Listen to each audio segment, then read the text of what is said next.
Rezim Vladimir Putin runtuh, sedikit yang bes dilakukan diktator.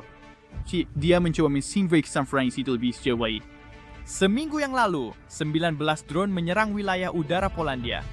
Ini adalah setelah STS berbicara dengan semantan juara dunia catur Garry Kasparov.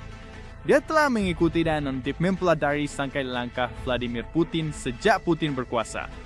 Dan Kasparov selama pembicaraan kami memprediksi satu hal, Putin tidak akan berhenti sampai dia dihentikan.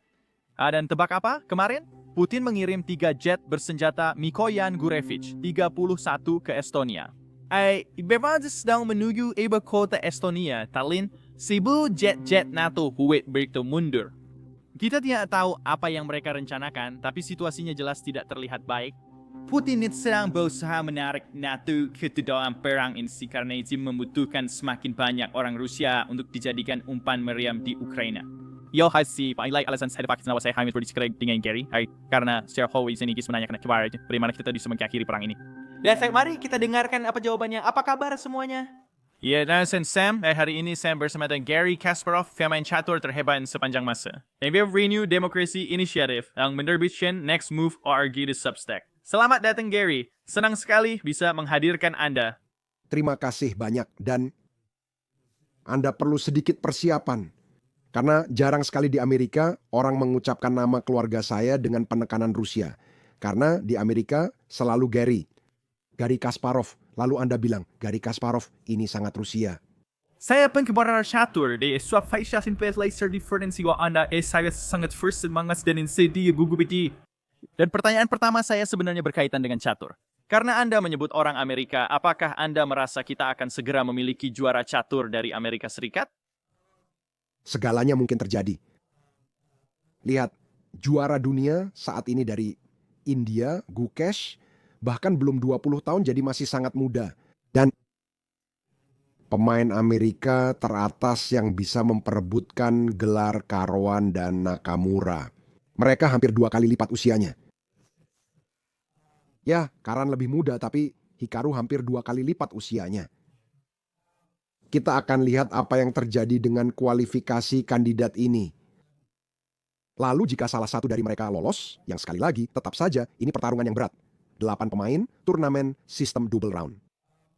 Ya, misalnya pertandingan Caruana melawan Gukesh. Ya, ada kemungkinan. Ya, Gukesh bagus. Tapi itu tidak sebaik Magnus Carlsen yang memutuskan untuk tidak bermain di pertandingan kejuaraan dunia resmi lagi. Dia masih pemain terkuat di dunia. Jadi kalau salah satu dari mereka lolos, ya, itu akan jadi kesempatan yang adil. Tapi saya sangat skeptis bahwa kamu bisa mengubah arus sejarah. Jadi itu terdengar tidak masuk akal. Kamu tahu, jika ada seorang pemain berusia pertengahan 30-an atau akhir 30-an seperti Hikaru mengalahkan seseorang yang baru berusia sekitar 20 tahun. Tapi catur adalah sebuah permainan. Itu, kamu tahu, usia tentu saja tidak berperan sama seperti dalam olahraga fisik. Di sana, saya bisa bilang seiring usia, kamu mulai kehilangan sebagian kemampuan.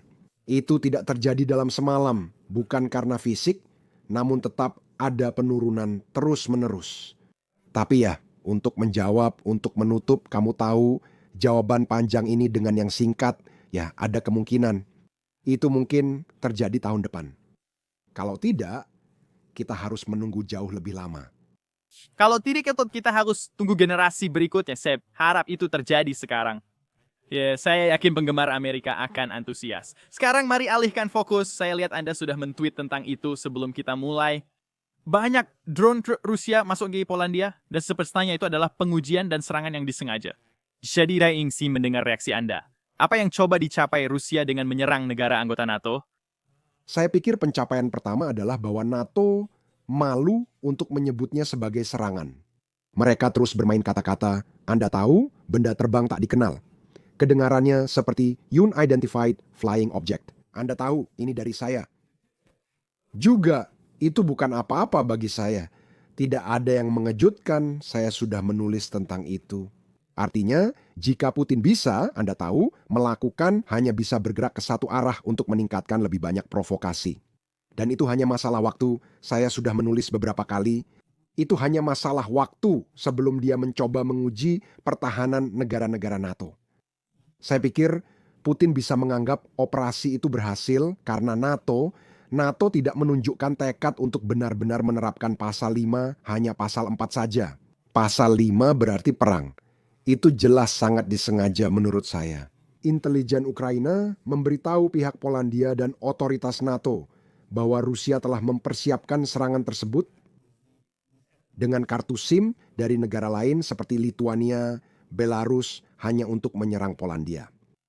Dan tidak mungkin mereka secara tidak sengaja diarahkan ke arah ini oleh sistem komputer anti-drone Ukraina. Karena mereka sudah terlalu jauh masuk ke wilayah tersebut. Dan mereka jelas-jelas membidik target tertentu di darat. A. Putin menilai NATO lemah dan Amerika pasif. Ini luar biasa. Itulah faktanya. Pemerintahan Trump pura-pura tidak peduli. Anda kini dapat mendengar suara-suara di Polandia. Saat ini, mereka masih di pinggiran saja. Mungkin kita perlu mempertimbangkan ulang alasan menanggung serangan-serangan ini. Dan, tentu saja, Kremlin memiliki kekuatan besar. Operasi tertutup dengan apa yang disebut stasiun radio Polandia dan media sosial Polandia yang mendorong berita ini. Bahwa, ya, kenapa orang Polandia harus menderita?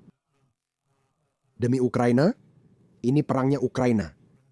Dan juga, tapi implikasi praktis yang menguntungkan Putin dan merugikan Ukraina adalah bahwa Polandia memanggil pasal 4, yang berarti mereka membutuhkan lebih banyak dukungan. Jadi maksudnya, lebih banyak dukungan. Artinya, beberapa sistem anti-drone dan anti-rudal yang seharusnya ke Ukraina kini bisa dialihkan ke Polandia. Jadi, itu jelas membantu karena sekitar 20 drone menyerang Polandia, sementara ratusan drone setiap hari menyerang Ukraina dan puluhan rudal besar. Jadi itu, Anda tahu, adalah operasi yang direncanakan dengan baik. Sayangnya, dari pernyataan hati-hati para politisi Eropa, mereka telah membatalkan perang. Ya, kami tidak akan pernah, kami akan mendukung. Namun, tindakan Putin tak peduli perang.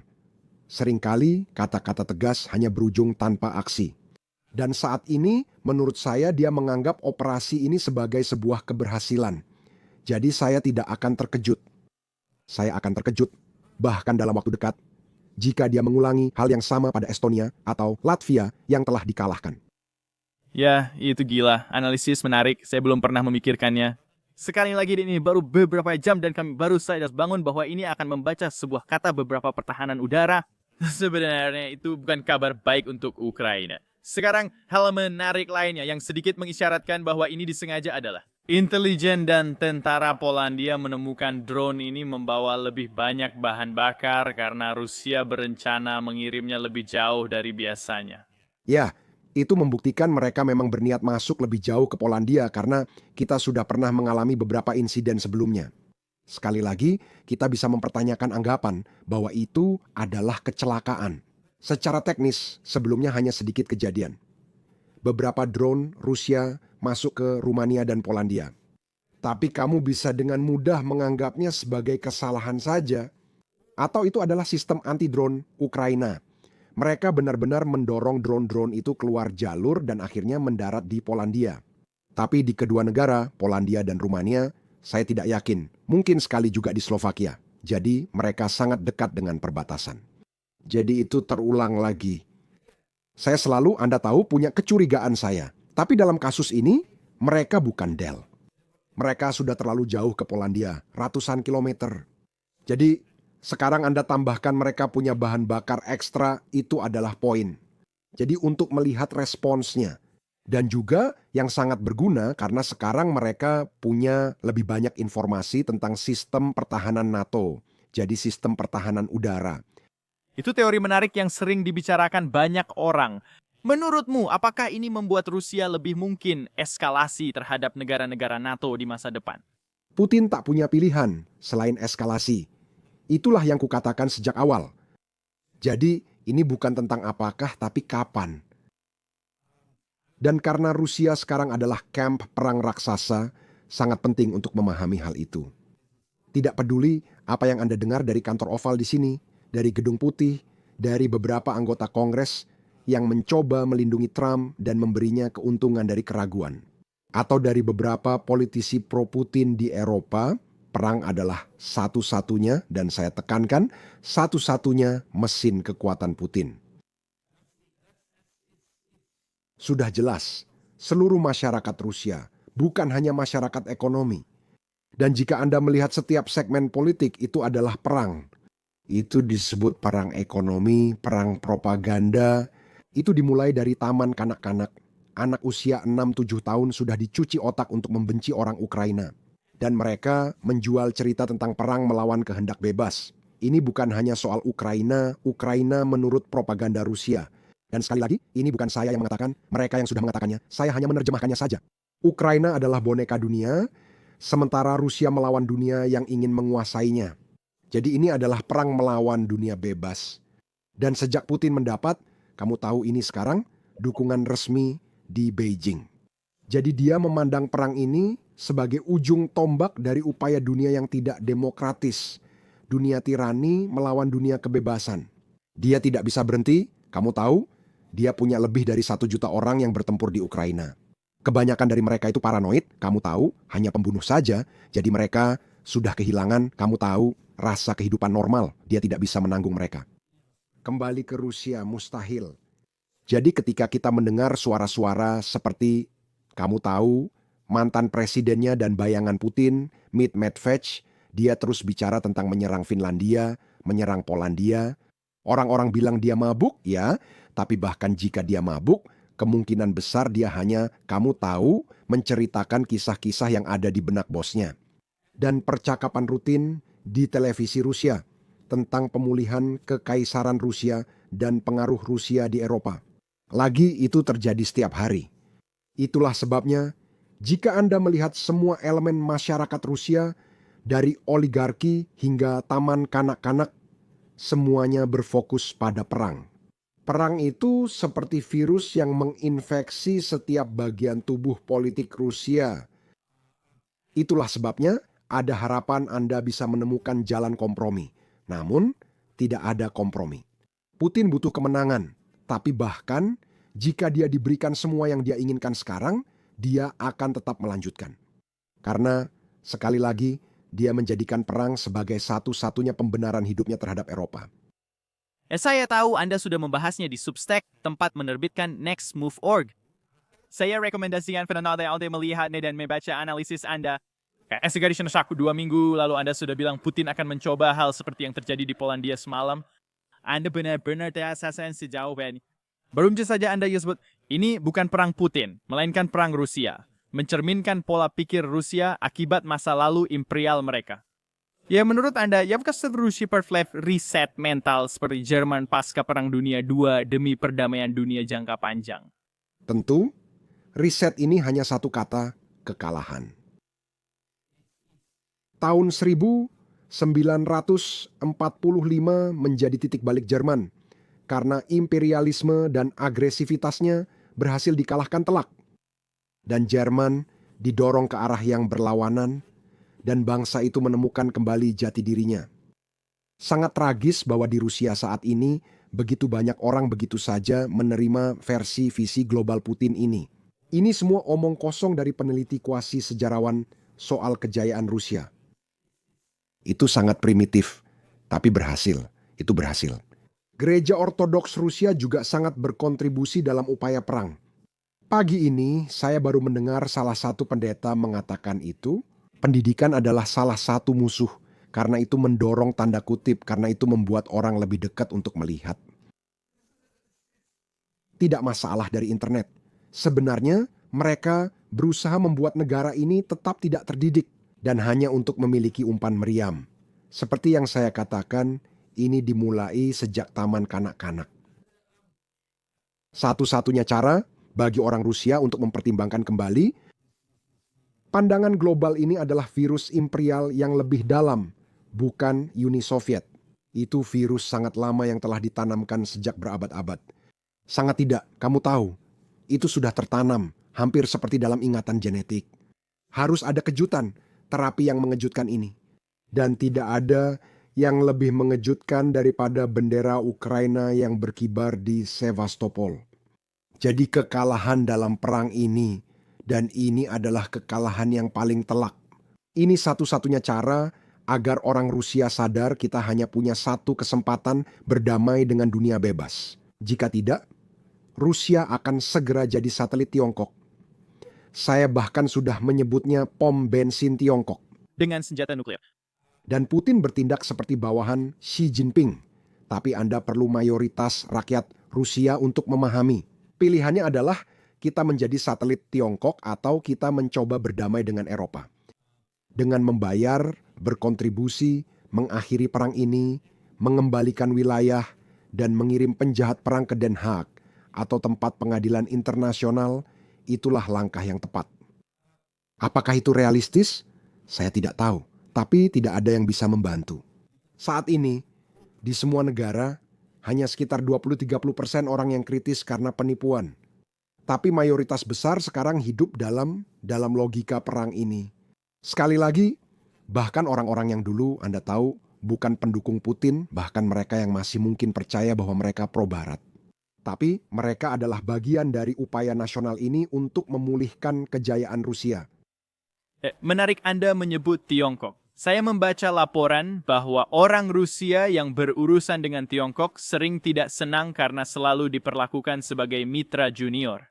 Di sinilah saya begini membahas dengan tadi malam dengan Polandia. Dan nutrisi hanya seminggu setelah Putin bertemu dengan Xi Jinping di konferensi tingkat tinggi terbaru, konferensi tingkat tinggi Shanghai. Apakah menurut Anda waktu kejadian ini menunjukkan sesuatu? Apakah Tiongkok ingin Rusia melakukan ini untuk menguji reaksi NATO? Jadi Tiongkok bisa merencanakan untuk Taiwan atau hal serupa. Menyebut Rusia sebagai mitra junior bagi Tiongkok mungkin sebenarnya sebuah pujian. Dulu memang hanya bagian junior. Sekarang, seperti yang saya katakan, itu negara satelit dan sepenuhnya bergantung pada Tiongkok. Dan tidak diragukan lagi Xi Jinping senang dengan perang ini, karena perang ini membuat Rusia semakin lemah. Tapi juga Barat sedang terpecah. Terlihat perpecahan antara Eropa dan Amerika, juga antara Eropa Timur dan Barat. Banyak sumber daya diinvestasikan di Ukraina. Tapi juga itu membantu menghancurkan tatanan dunia liberal yang menghalangi ambisi imperial Tiongkok. Tiongkok adalah kekaisaran. Xi Jinping punya rencana besar. Ya, semua orang bilang Taiwan. Saya tidak yakin ini satu-satunya target. Bahkan belum tentu target utama. Karena saat Anda melihat distribusi potensi manfaatnya, maksud saya Taiwan sangat. Itu keputusan yang sulit. Pertama-tama, tidak ada yang tahu. Apakah Amerika berencana untuk membela Taiwan atau tidak? Saya bilang peluang Amerika ikut campur setidaknya lipu-lipu di pihak Taiwan. Meski kurang dari 50%, kemungkinan besar Amerika tetap akan ada di sana. Ada faktor Jepang. Jepang telah menjalin kerja sama yang sangat erat dengan Taiwan. Tapi yang paling penting adalah invasi adalah sebuah perjudian. Itu lebih dari 100 mil perairan dan tidak banyak tempat pendaratan di sana. Drone Taiwan kemungkinan besar akan menghancurkan banyak kapal Tiongkok, jadi itu perjudian. Namun, ada arah ekspansi Tiongkok lain, yaitu Rusia. Tiongkok tidak lagi merahasiakan bahwa mereka percaya wilayah-wilayah yang diambil Rusia dari Tiongkok. Pada abad ke-19, saat Tiongkok lemah dan diserang negara-negara kolonial, Kekuatan Rusia adalah predator terbesar di lapangan. Jika Anda melihat kedua peta itu, siapapun bisa melakukannya di internet. Perbedaan antara Rusia, Kekaisaran Rusia, Kerajaan Rusia, dan Tiongkok pada 1689 dan 1860 adalah 15 juta kilometer persegi. Itu hampir 3 kali Prancis. Seluruh wilayah dari Vladivostok yang omong-omong sudah tidak lagi disebut Vladivostok di peta Tiongkok, sekarang disebut Heishi Wei sampai Danau Baikal. Hampir semua wilayah itu dulunya milik Tiongkok. Sekarang pikirkan, mana yang lebih menarik bagi Anda? Berjudi melawan Taiwan atau melihat wilayah yang mungkin sudah mayoritas penduduk Tiongkok? Hanya Tuhan yang tahu seberapa jauh saya menjelajah wilayah ini 20 tahun lalu dari Vladivostok ke Yerkos. Dan saya mendengar sebuah lelucon yang sangat sedih di salah satu tempat di sana. Katanya orang Tiongkok terus menyeberangi perbatasan kami dalam kelompok-kelompok kecil. 10.000 orang setiap kelompok. Itu terjadi 20 tahun yang lalu. Sekarang, berapa banyak bisnis Tiongkok yang dibangun di sana dan seluruh produksi ada di sana. Saat Anda melihat kayu dan sumber daya alam, semuanya dikirim ke Tiongkok. Pada dasarnya, Tiongkok sudah mengendalikannya secara tidak langsung. Suatu saat, mereka mungkin memutuskan sudah waktunya benar-benar mematikannya dan pada dasarnya mengambilnya kembali ke induknya, Tiongkok. Beberapa tahun terakhir, bahkan surat kabar resmi Tiongkok, mereka telah mempromosikan peta ini menunjukkan bahwa ini adalah wilayah Tiongkok yang harus kembali ke Ibu Tiongkok. Sebut saja begitu. Jadi mereka tidak membutuhkannya sekarang tapi berpotensi. Itu rencana. Juga kita harus ingat Rusia Masih punya, sebelumnya juga sudah. Sebuah kesenjangan umur antara pria dan wanita. Jadi ini sekitar 10 tahun perbedaannya. Itulah alasan populasi pria Rusia berumur lebih pendek dan selalu defisit. Sekarang, dengan perang yang mengambil sebagian besar pria dari daerah-daerah tertekan, dan Timur Jauh memberikan kontribusi yang sangat besar. Jadi ada banyak tempat di sana di mana hanya kesenjangan antara populasi perempuan dan laki-laki sangat kritis. Sekarang itu satu sisi perbatasan. Di perbatasan lain, situasinya berbeda. Karena kebijakan satu anak, jumlah bujangan sangat berlebih. Sekarang ada faktor ekonomi, keuangan, dan demografis. Sekarang coba pikirkan, apa yang ada di benak Xi Jinping? Putin sepenuhnya bergantung padanya. Perang ini sebenarnya dijalankan oleh Tiongkok dan kini mereka tidak lagi bersembunyi. Korea Utara dan negara-negara lain yang melakukan ini adalah operasi ekspor ke menghindari sanksi. Jadi masa depan Rusia di bawah Putin sangat suram. Dan sayangnya, dunia bebas belum menunjukkan tekad melawan. Dan sementara kita melihat struktur yang sangat jelas di satu sisi, Xi Jinping sebagai bos, lalu ada satelit-satelit lain di sekitarnya, dan mereka bertindak. Jadi kita punya koalisi yang bersedia. Bersedia untuk apa? Untuk menyerah. Michael Clark, ya kita ada perlu saja berbicara dengannya Wesano. Dia bilang kayak ini bukan koalisi yang bersedia, tapi koalisi yang menunggu. Terserah, tapi masalahnya di sisi lain, kita punya koalisi yang bertindak. Ya, Itu perbedaan. Dan itu sangat sederhana karena kekosongan tidak bertahan lama. ya sekali lagi. Kekosongan tidak ada. Baik fisika maupun geopolitik. Pada saat Anda pergi, sesuatu yang lain terjadi dan kekuatan lain masuk. Seperti Amerika meninggalkan Timur Tengah, lalu muncul Islamic State of Iraq and Syria, dan kemudian Al-Qaeda, lalu hanya Iran. Jadi sama seperti sekarang, ini adalah kekosongan geopolitik yang diciptakan oleh kebijakan Amerika yang lemah. Dan sekarang ini sebelum pemerintahan Trump, yang kedua, Obama, Trump, Biden, mereka tidak terlalu meyakinkan dan mereka jelas mendorong serta memberanikan para pemimpin otoriter untuk melangkah lebih jauh dalam rencana ambisius mereka. Namun pada pemerintahan Trump yang kedua, pada dasarnya menciptakan sebuah Kekosongan. seperti yang kita lihat, itu tidak bertahan lama. Xi Jinping segera mengambil peran sebagai pemimpin global. Ya, saya harus tetap optimis di sini. Kita berusia 26 tahun, jadi saya harap Churchill benar. Amerika selalu melakukan hal yang benar setelah mencoba sebuah acara lain. Ya. Saya harap itu berhasil. Sam America Church dulu tahu. Kita tidak tahu, kita akan cari tahu. Setengah dari ini, Amerika mendukung seseorang yang justru mendorong negara hebat ini menuju kehancurannya. Konsisten dari saya ingin mengalihkan fokus selain ke sesuatu yang Sanofi publikasikan di Next.org setelah pertemuan puncak terbaru di Shanghai, di mana Anda membuat judul yang sangat provokatif. Apakah Perang Dunia III sudah dimulai? Anda tidak menyebut adanya aliansi baik anti-barat dan dengan pemain baru seperti India dan Turki yang sebelumnya ya mungkin udah netral atau lebih dekat ke barat. Jadi mungkin Anda bisa sedikit membahas mengapa ini menjadi titik balik yang begitu penting dan apakah Anda benar-benar berpikir Perang Dunia III sudah dimulai? Ya. Itu judul yang bagus. Menurutku kita harus berhati-hati mengatakan Perang Dunia III. Tapi kalau kamu lihat dari situasi saat ini, dari perspektif Rusia, dari sudut pandang Putin, ini bukan Perang Dunia III tapi Perang Dunia IV. Karena Perang Dunia III bagi Putin adalah perang dingin yang sudah dimenangkan oleh Uni Soviet. Jadi dia sudah berjuang di Perang Dunia IV. Sekali lagi, saya hanya menyampaikan info dari media sosial Rusia dan propaganda. Jadi untuk menjelaskan cara pandang mereka, ya kita bisa bilang bahwa Perang Dunia III sedang berlangsung karena jika kita melihat Perang Dunia II itu, argumen yang saya bawa dalam artikel itu saya menyatakan perang sudah dimulai sebelum 1939 dimulai dengan berbagai konsesi. Dan sebenarnya tembakan pertama Perang Dunia II terjadi pada tahun 1931 di Manchuria oleh Jepang.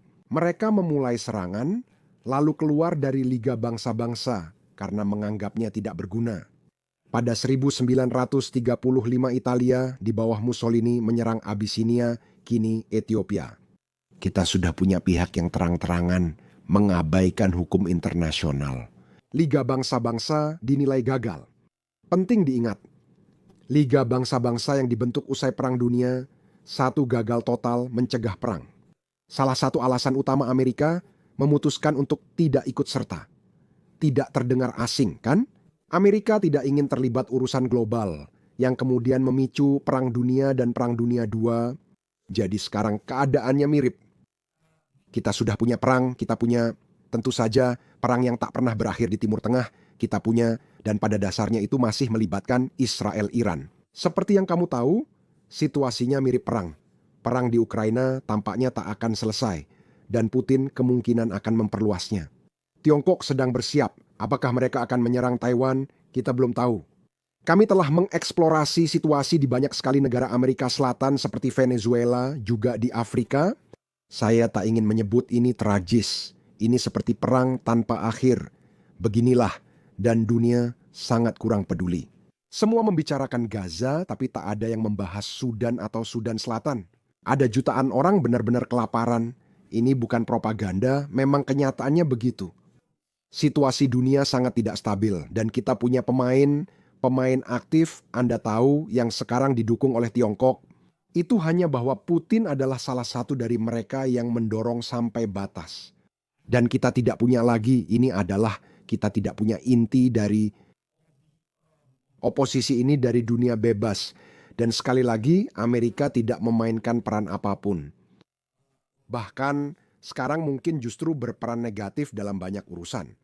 Jadi ya saya lebih memilih untuk melebih-lebihkan sekarang daripada menyesal nanti. Karena mereka jelas ingin mendorong. Dan semakin cepat kita menyadari ini adalah perang, kita akan bertindak seperti dalam perang. Salah satu masalah di Eropa adalah mereka menyangkal, mereka berada dalam keadaan penyangkalan bahwa Putin sedang berperang dengan mereka. Dan Putin terus menyerang. Jadi ada begitu banyak serangan hibrida. Propaganda terhadap Eropa sudah berjalan hampir 2 dekade. Banyak aksi sabotase terjadi secara terbuka. Pengacauan sinyal dari Kaliningrad, enklav Rusia di antara Polandia dan Lituania. Ini seperti Anda tahu tidak pernah berakhir. Kemungkinan besar Rusia menyerang Kepala Komisi Eropa, Ursula von der Leyen, sebuah pesawat yang Anda tahu hampir jatuh karena aktivitas pengacauan sinyal. Ya, tidak ada yang menyalahkan Rusia. Itu menarik, mereka selalu berusaha menghindari untuk langsung menuding. Dan begitu banyak hal yang dilakukan Putin tanpa ada respons. Itu hal paling sedikit yang bisa mereka lakukan. Saya sudah bilang sejak awal, panggil pulang duta besar, tunjukkan kemarahan dan bertindak sebelum memangkas ekspor minyak Rusia atau memberi dana Rusia yang dibekukan ke Ukraina. Setidaknya, panggil duta besar pulang. Tunjukkan ini tidak normal. Tidak apa-apa. Jadi begini, meski mereka terus bicara soal sanksi, kita semua tahu itu adalah ekspor dari sebagian besar negara Eropa ke Rusia. Semuanya sama saja, hanya saja tidak langsung ke Rusia, itu pergi ke Kirgistan, Kazakhstan. Ya, dan tentu saja jika ada truk yang bepergian dari Jerman ke Kirgistan, mereka tidak tahu Kirgistan. Mereka sedang diunduh. Barang-barangnya sudah diunggah di suatu tempat di tengah jalan, yaitu Rusia. Jadi itu akhirnya. Lebih cepat, kami menyadari bahwa ini adalah perang dan memang perang yang kami harus mengalahkan musuh, tidak bisa bernegosiasi. Jadi itu berarti harga untuk menghentikan agresi ini akan semakin mahal. Dan aku bahkan tidak ingin kembali ke Ukraina karena setiap hari kita menunda berarti lebih banyak nyawa tak bersalah hilang di Ukraina. Putin terus menyerang warga sipil dengan sengaja karena itu satu-satunya cara baginya memenangkan perang. Dia tidak bisa menembus garis depan Ukraina tapi dia terus membunuh warga sipil setiap hari. Dan yang kita dengar hanyalah banyak kata-kata perang dari Eropa dan beberapa gumaman dari Gedung Putih. Semoga segera ada tindakan. Bantuan udah kita bahas di awal podcast ini. Saya berarti kamu tuh sudah melihat cuplikan Xi Jinping dan Putin yang membahas hidup 150 tahun. Kini kita tahu itu tantangan terbesar bagi umat manusia. Setiap orang berusaha menemukan isyarat untuk menunda atau mengatasinya. Saya belum pernah terpikir soal diktator yang hidup 250 tahun. Saya rasa itu pasti kabar sangat buruk bagi warga mereka, negara mereka, dan dunia. Lezem, mana menurutmu tentang itu? Saya bukan ahli yang bisa memastikan hal itu mungkin atau tidak.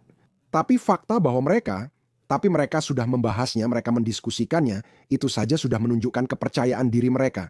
Juga, ini cukup ironis karena kita hidup di dunia di mana teknologi yang telah ditemukan, dirancang, dikembangkan. Di dunia bebas, justru telah secara aktif digunakan melawan fondasi utama dunia bebas itu sendiri. Karena kita masih memiliki keunggulan dalam menciptakan sesuatu, dalam menghasilkan ide-ide inovatif. Tapi di sisi lain, pertahanan, rezim otoriter dan totaliter, mereka tidak lagi malu-malu menggunakan hal ini. Ya, tentu saja, seperti yang saya katakan untuk masyarakat luas. Ya, kalian harus tetap bodoh, kalian tidak perlu berpendidikan. Tapi, untuk mereka ingin memanfaatkan perkembangan terbaru, atau hanya untuk menikmati semua hasil dari peradaban modern. Dan sekali lagi, saya tidak tahu apakah itu bisa dilakukan atau tidak, tapi itu membuat saya sangat tidak nyaman. Orang-orang ini membahasnya secara terbuka. Ngomong dong ngomong. Kalau kamu tahu kan, kalau kamu membuka mata dan melihat orang-orang ini, kamu akan paham bahwa mereka tidak akan pernah melihat kekuasaan. Ini bukan tentang itu, ini bukan percakapan orang-orang yang berkata, oh mungkin kita bisa bernegosiasi untuk menurunkan posisi kita. Tidak. Putin sudah sering punya kesempatan mundur. Tidak, dia akan tetap di sana sampai akhir hidupnya. Jika dia bertahan lebih lama, hidupnya berarti perang. Putin adalah perang. Itulah sebabnya, sekali lagi, dikatakan saat melihat para pemimpin Eropa dan pemerintahan sekarang, ya kita harus memaksa Putin membuat perdamaian yang masuk akal. Kita harus memperbaiki kondisi Ukraina. Tidak ada negosiasi. Satu-satunya cara bernegosiasi dengan Putin adalah mengalahkannya di medan perang. Lainnya hanya angan-angan. Dan saya katakan ini, kita sedang menyaksikan, seperti yang juga saya tulis di Twitter, kita sedang menyaksikan terciptanya tatanan dunia baru dan korupsi Amerika serta ketidakberdayaan Eropa adalah fondasinya. Anda sudah menyatakan bahwa satu-satunya cara menang perang ini adalah di medan perang. Menurut Anda, apakah sanksi sekunder untuk Tiongkok akan berdampak? Haruskah Eropa dan Amerika Serikat melakukannya? Kami melihat laporan baru ini bahwa Amerika Serikat mencoba melakukannya tapi ingin Eropa terlibat. Saya tahu apa artinya itu, tapi menurut Anda apakah itu akan membuat perbedaan? Lihat, ini maksud saya. Ini permainan tanpa akhir. Pemerintahan Trump tidak mau memberlakukan sanksi baru terhadap Rusia. Mereka bersikeras agar Eropa melakukan sesuatu yang sebenarnya tidak bisa dilakukan hanya untuk menutupi keengganan mereka untuk ikut bermain. Jadi cara paling sederhana untuk memotong pendapatan minyak Rusia adalah dengan menutup Selat Denmark. Kamu bisa menggunakan segala macam legalitas ini, legalitas dari hukum internasional. Rusia punya armada bayangan. Sebagian besar kapal-kapal ini, atau sebagian besar moda ini, mereka tidak memenuhi persyaratan lingkungan. Ada 2 selat Denmark. Kedua selat ini menyalurkan lebih dari setengah ekspor minyak Rusia. Tutup itu. Aku sudah membicarakannya dengan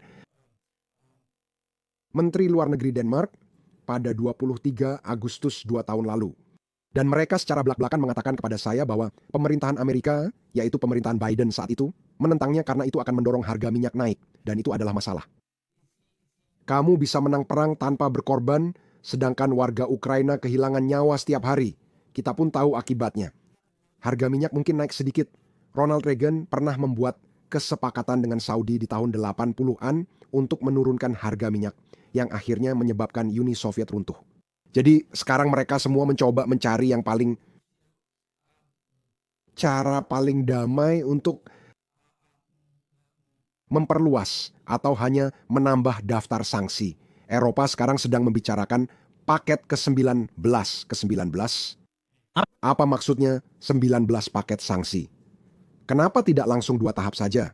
Kenapa dibuat bertahap? Kenapa tidak langsung menghantam Rusia dengan pukulan besar? Dan bukan hanya memotong sedikit di sana-sini. Ini adalah aktivitas yang sedang secara aktif dipromosikan untuk menutupi ketidakmauan mereka menghadapi Rusia. Dan tentu saja itu membuat Putin semakin berani. Dan yang kedua, sanksi terhadap Tiongkok, ayolah, itu tidak realistis. Maksud saya, Tiongkok itu terlalu besar, terlalu kuat, jadi jangan lakukan itu.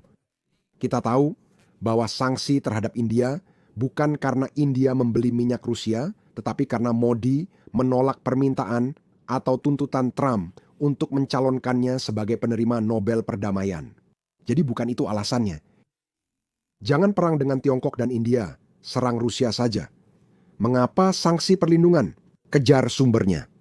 Jadi ini adalah begitu banyak manuver dan dikatakan, ya, dan sementara saya bisa bicara banyak soal pemerintahan ini adalah tindakan Trump atau kurangnya tindakan untuk membantu Putin. Namun, Eropa juga punya kesalahan. Eropa ini urusan mereka. Akhirnya, Trump benar, ini perang Eropa. Apa yang dilakukan Eropa? Tidak ada. Korea Utara terus kirim pasukan ke Rusia untuk melawan Ukraina. Secara teknis, Eropa tidak punya. Kalian juga tidak. Batasan, tidak ada hukum internasional yang melarang kalian mengirim pasukan ke Ukraina. Jadi kenapa tidak menutup langit ketika kalian punya cukup pertahanan udara, jet militer, tutup langitnya. Kalian tak perlu menyerang Rusia, cukup bantu Ukraina, lindungi langit mereka. Jika Polandia membantu Ukraina menembak jatuh drone atau rudal Rusia, maka tidak akan ada serangan ke Polandia. Kelemahan justru mendorong diktator bertindak lebih jauh. Jadi itulah sebabnya saya berharap dalam beberapa minggu ke depan, bukan bulan, saya pikir minggu, kita akan melihat serangan seperti ini terulang kembali. Kali ini mungkin bukan Polandia, tapi Putin akan selalu meningkatkan aksinya, Putin akan selalu melakukan eskalasi. Ya, seperti yang sana Anda baru di artikel. Kecuali dihentikan, dia akan terus maju. Diktator tak berhenti kecuali dihentikan. Ya, Anda menyebutkan pasukan Korea Utara. Saya rasa Anda sudah sedikit menjawab, tapi saya ingin memperjelas. Kita melihat Kim, Xi Jinping, dan Putin bersama-sama. Verbeuken Serais Xi Jinping S2 Korea Utara Shimbatu Rusia yang lagi dekat dalam bisnis sepatu white.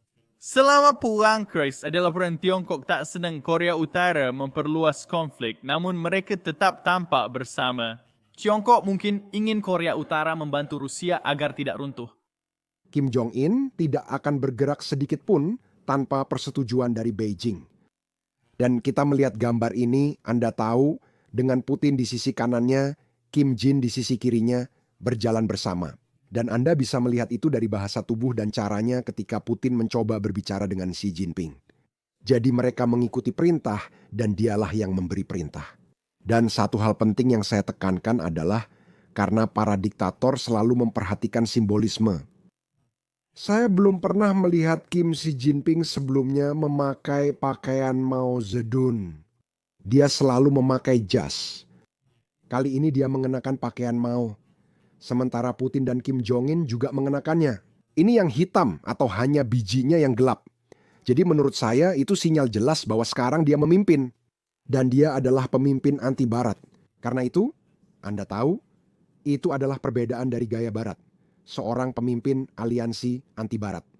Sekarang juga saya rasa Anda memahami Rusia jauh lebih baik daripada kebanyakan orang, termasuk saya sendiri, benar? Jadi saya ingin mendapatkan beberapa jawaban dari Anda tentang pola pikir orang Rusia, karena kita melihat angka-angka ini.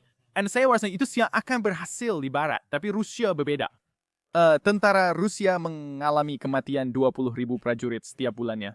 Tidak secara total. Jika salah lihat mingguan 1 juta koren setengah dari orang-orang itu tidak bisa kembali ke garis depan. Begitu parahnya luka-luka yang mereka alami. Dan sepertinya Putin tidak peduli. Namun saya turut syawai dari sisi kemanusiaan, pastikan ada saat warga Rusia peduli dengan banyaknya pemuda dan pria Rusia yang hilang. Mungkin saya naif, saya tidak paham pola pikir orang Rusia. Naif, tapi itulah. Jika sejarah Rusia bisa menjadi panduan bagi kita. Jadi kamu bisa belajar bahwa setiap hasil positif dari perang selalu memperkuat rezim kelas penguasa, baik dalam Perang Napoleon 1812, atau Perang Dunia II, atau Perang Rusia-Turki pada tahun 1877 sampai 1878. Jadi kemenangan selalu, Anda tahu, menjadi dorongan besar bagi rezim. Dan orang Rusia tidak pernah peduli dengan harganya. Maksud saya, Perang Dunia II adalah bencana.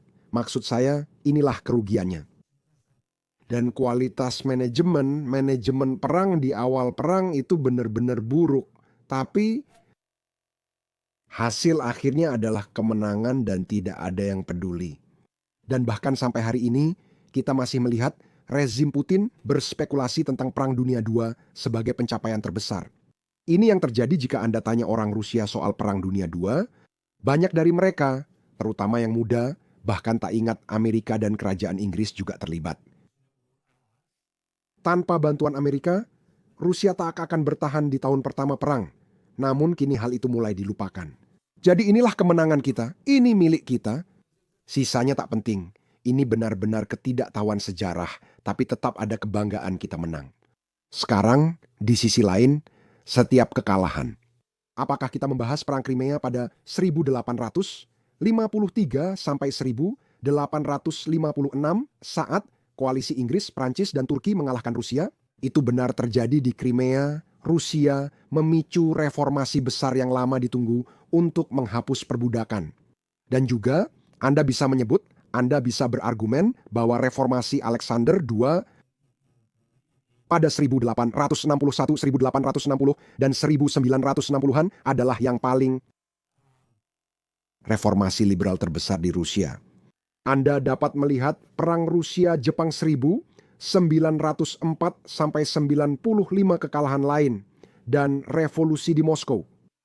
Dan kemudian sebenarnya itu adalah kerusuhan, Anda tahu, hanya saja peristiwa itu terjadi di seluruh Rusia.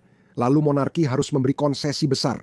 Pada 1917 monarki konstitusional terbentuk saat Perang Dunia I kondisi Rusia buruk. Rezim bencana runtuh, Perang Dunia di Afghanistan, dan kekalahan jelas dalam Perang Dingin menyebabkan runtuhnya Uni Soviet. Jadi, itu tidak cukup untuk menakuti orang Rusia dengan kerugian-kerugian tersebut. Jangan lupa, banyak orang Rusia yang dikirim ke garis depan sebenarnya tidak punya banyak pilihan, bukan? Putin dengan cermat menghindari mobilisasi di Moskow dan Saint Petersburg, membuat kedua kota itu nyaris tak tersentuh. Kamu tidak mau. Putin tidak menginginkan potensi apapun, bahkan kerusuhan pun tidak. Tapi hanya, kamu tahu, itu adalah pengantar ketidakpuasan saja. Di dua kota besar. Ini seperti kebijakan besar-besaran. Jadi kalau kamu lihat tentara Rusia seperti inilah. Sebagian dari ini adalah, saya telah direkrut dari penjara, dari lembaga pemasyarakatan, sebagian dari Republik Nasional, sebagian dari daerah yang sangat tertekan. Jadi orang-orang dibayar cukup baik. Dan ya, untuk keluarga mereka, kami kehilangan satu tapi mendapat lebih banyak uang dari yang dibayangkan. Ciao. Ini tidak akan bertahan lama. Jadi saya setuju denganmu, ada masa kritis, seorang Putin bisa kehabisan uang, omong-omong, itu masalah lain. Itu untuk membayar agar mengganti kerugian. B. Kau tahu, sekali lagi, dia mungkin tidak punya cukup. Kau tahu, hanya seorang pria yang putus asa untuk pergi ke sana, tapi dia masih kuat. Kenapa? Dia masih punya akses ke tenaga kerja, apa yang bisa jauh lebih berbahaya bagi Putin. Dan itulah yang selama ini saya perjuangkan. Dan sayangnya, itu tidak pernah diambil oleh kekuatan barat, yaitu menargetkan otak-otak. Kamu butuh brain drain. Putin mungkin punya beberapa juta orang tambahan, tentara untuk garis depan, tapi dia hanya punya cadangan yang sangat sedikit untuk insinyur, ahli komputer, dan finansial. Dan cukup dengan menawarkan mereka kesempatan untuk meninggalkan Rusia. Dan banyak dari mereka omong-omong mencoba pergi pada tahun 2022. Eropa dan Amerika menolak, bilang tidak perlu, kami harus kembali, jadi visa tidak diberikan. Jadi saya telah bekerja sama dengan beberapa anggota oposisi Rusia lainnya, seperti Mikhail Khodorkovsky. Kami mengusulkan deklarasi sederhana di Berlin, disebut Deklarasi Berlin. Anda tahu, ini adalah teks yang panjang, tapi memiliki 3 komponen utama. Orang yang ingin meninggalkan Rusia harus mengakui perang itu kriminal, rezim tidak sah, dan Crimea milik Ukraina. Selama Anda menandatangani deklarasi, Anda menjadi seorang kriminal di Rusia, Anda tidak bisa lagi tinggal di sana. Jadi setelah itu, Anda punya kesempatan untuk pindah ke tempat lain. Dan sebagian besar orang yang akan mengambil kesempatan ini, mereka berasal dari kategori seperti insinyur, ahli komputer, dan finansial. Mereka bukan pengungsi Suriah atau Afghanistan, jadi mereka sebenarnya bisa berkontribusi pada masyarakat. Dan itulah yang saya sebut setengah bercanda sebagai Taiwan Rusia. Jadi bagaimana kalau kita menerima orang-orang ini dan melemahkan mesin perang Putin karena Anda membutuhkan insinyur, jadi mungkin ada beberapa ratus ribu orang seperti itu. Dan mesin perang Putin tidak akan berhenti, tapi tidak akan bekerja dengan efisiensi mematikan yang sama. Tidak, sebenarnya begitu. Tapi Untuk melakukannya, Anda harus menetapkan tujuan strategis Anda untuk memenangkan perang. Seperti kata Winston Churchill, terima kasih sudah membawanya. Ini kemenangan, sama saja, tidak masalah. Kita hanya punya satu tujuan, yaitu kemenangan. Tidak ada, baik Biden maupun Trump ataupun para pemimpin Eropa. Tidak ada yang mau mengucapkan kata kemenangan. Kau tahu bagaimana kita keluar dari kekacauan ini. saya tahu waktu kita hampir habis, jadi saya punya satu pertanyaan. Anda menyebutkan oposisi Rusia, dan saya sudah membaca sedikit tentang Anda. Anda kerap mengkritik oposisi Rusia karena lebih menunggu tsar baik ketimbang memperjuangkan demokrasi nyata. Saya ni asal nak kanti nasara Rusia sebihing Anda, jadi menarik jika saya bertanya pada Anda. Dari yang saya baca, tampaknya Rusia belum pernah memiliki demokrasi selama 500 tahun sejarahnya. Ya, dari tahun 1991 sampai 1999, mereka memiliki sesuatu yang paling mendekati demokrasi. Menurut demokrasi. Menurutmu, mungkinkah ada demokrasi di Rusia? Lihat, ini. Kamu bilang ini pertanyaan hilang, tapi sebenarnya terbuka. Juga, satu lagi, pasien Inggris. Semua sudah tahu, tapi biasanya Rusia punya sejarah 1000 tahun, 500 tahun sebenarnya. Itu Muskovia, itu kekaisaran Rusia. Saat kamu melihat 1000 tahun itu, semuanya bermula dari Kiev. Ironisnya, orang Ukraina sebenarnya punya lebih banyak klaim sejarah atas asal-usul Rusia, karena semuanya bermula di wilayah mereka. Jadi, ya 500 tahun itu kamu benar, memang seperti itu. Sebuah pola pikir kekaisaran yang, kamu tahu, muncul dari gerombolan emas, kamu tahu, efisiensi militer dan kekejaman. Dan juga gagasan mesianik Bizantium.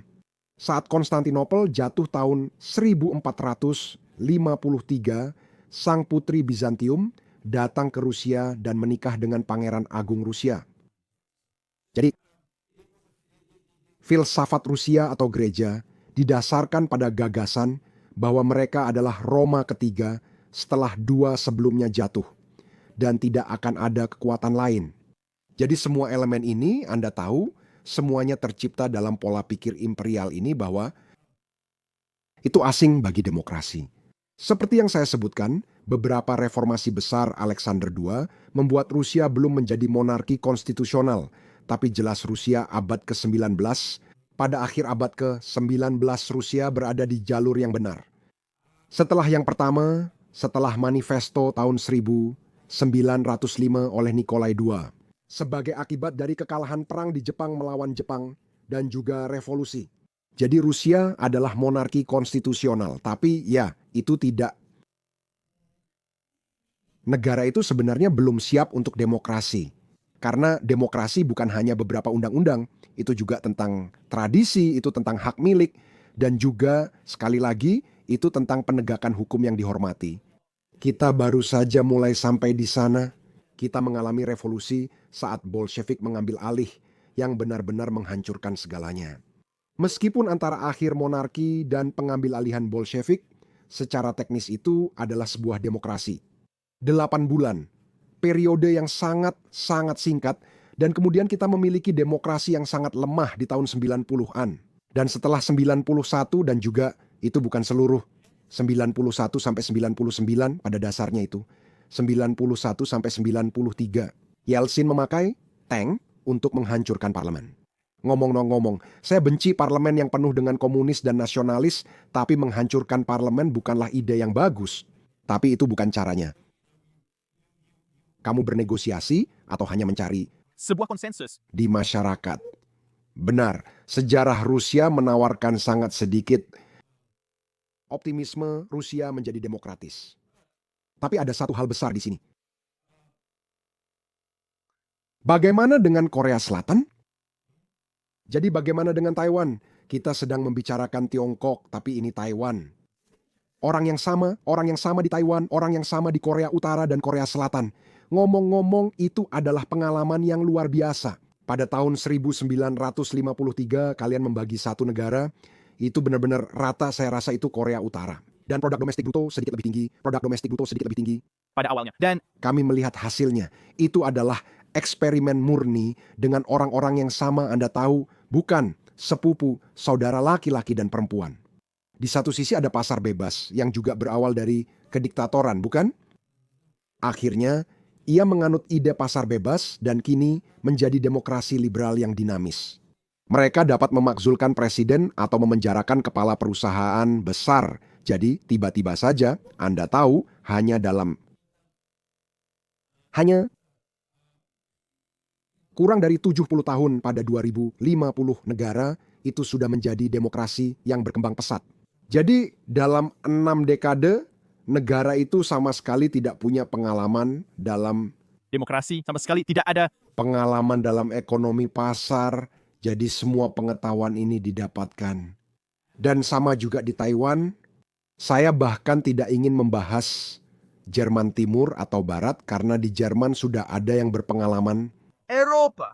Kita membahas negara-negara yang benar-benar asing dengan budaya tersebut.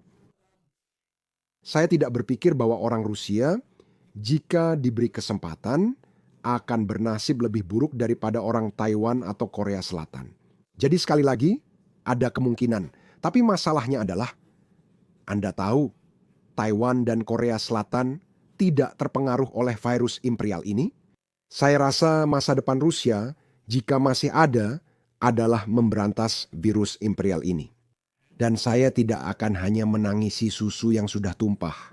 Jika wilayah Rusia menyusut karena perubahan ini, Rusia tetap negara terbesar di dunia. Jadi saya percaya bahwa ini bukan tentang ukuran negara, tapi tentang kekuatannya dari keyakinan yang bersatu dari orang-orang pada nilai-nilai tertentu. Hingga hari ini, nilai-nilai ini sangat buruk. Dan mereka mendorong negara ke jurang. Jadi pada akhirnya kita harus mencoba mengubahnya. Tapi disitulah inti dari... Saya tidak setuju dengan banyak anggota oposisi Rusia. Menurut saya, Rusia hanya bisa pulih jika Ukraina menang perang. Banyak dari mereka berusaha menghindarinya. Pendekatan langsung. Karena ya, kemenangan Ukraina dalam perang berarti mereka harus membunuh lebih banyak orang Rusia. Ini tentang menyelamatkan Rusia dari bencana total yang akan terjadi jika Putin memperluas perang. Hal itu akan terjadi kecuali Ukraina menang. Yang sayangnya saat ini tampaknya kurang realistis. Senang sekali berbicara dengan Anda. Saya suka membincang sending cyber Rusia. Dan setelah berbicara dengan Anda, saya abadi semakin bersemangat. Senang berbincang lagi dengan Anda. Jika audiens ingin lebih banyak sejarah Rusia, Dan juga di sana. tahu cara menemukan saya? Itu pertanyaan saya. Saya akan membaca lagi agar punya pertanyaan lebih baik untuk Anda. Saat Anda melakukan yang berikutnya, Dari para pembaca Anda, dari penonton, dan kami pasti bisa langsung merespons. Saya selalu suka berdiskusi, jadi seharusnya ada saluran terbuka, bukan hanya ruang gema saja. ya, lain kali kita bahas sejarah Rusia. Tapi ya, saya punya kulit yang tebal. 20 tahun di puncak catur tentu saja. Dan terima kasih banyak atas waktunya. Saya sangat menghargainya. Lain waktu kita bahas sejarah Rusia dan audiens audit. Oke, selamat tinggal.